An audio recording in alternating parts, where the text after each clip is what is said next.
গিন্নি, কিচ্ছু বুঝতে পারছি না যে বাড়িতে এমন চুরি হচ্ছে কি করে।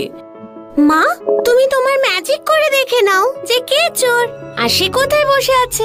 আমি অনেকবার দেখেছি গিন্নি, একটা গুহা আছে যেখানে চোর লুকিয়ে বসে আছে। কিন্তু সে কে? গুহাটা এতই অন্ধকার যে কাউকে ওখানে দেখাই যায় না।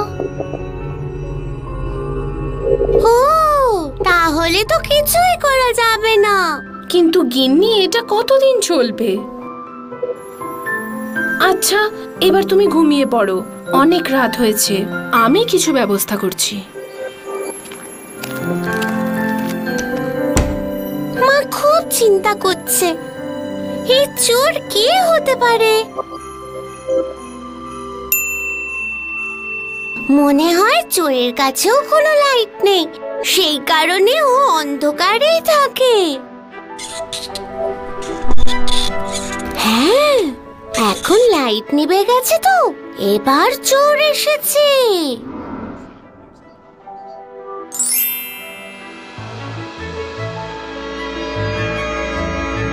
কে ওখানে?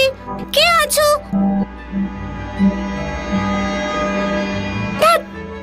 মনে হচ্ছে পালিয়ে গেছে।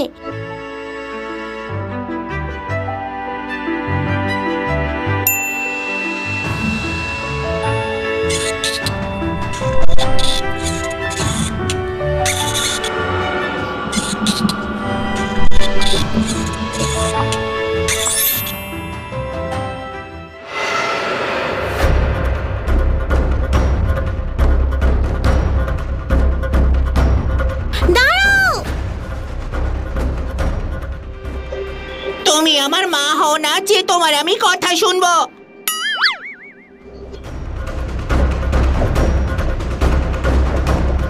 বেরিয়ে এসো, আমি তোমায় কিচ্ছু করবো না।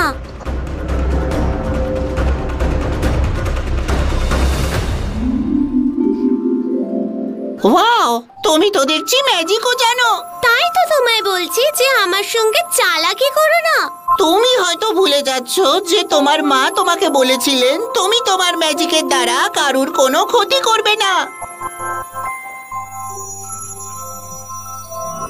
যদি তুমি এরকম করো তাহলে তোমার ম্যাজিক পাওয়ার চলে যাবে। তোমার উপর আমি ম্যাজিক করতে না পারলেও আমার হাতটা তো তোমার উপর ব্যবহার করতেই পারি। দেখা যাক কতক্ষণ তুমি আমার পিছনে আসতে পারো। ও, তার মানে এটাই সেই গুহার রাস্তা যার মধ্যে চোরটা থাকে। ওর কি মনে হয় আমি ওর থেকে বড় বলে ভিতরে যেতে পারবো না? এই চোরটাকে তো আমি মজা দেখাবোই।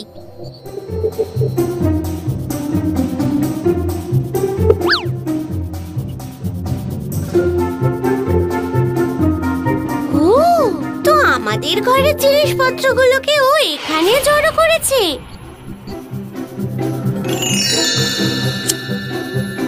কিন্তু তুমি আমার ঘরে কি করে ঢুকলে? যেভাবে তুমি আমার ঘরে গেছিলে চুরি করতে। চুপচাপ এই বাক্সে বসো আর আমার সঙ্গে আমাদের বাড়ি থেকে অনেক দূরে জঙ্গলে চলো। এরকমটা কখনো হবে না।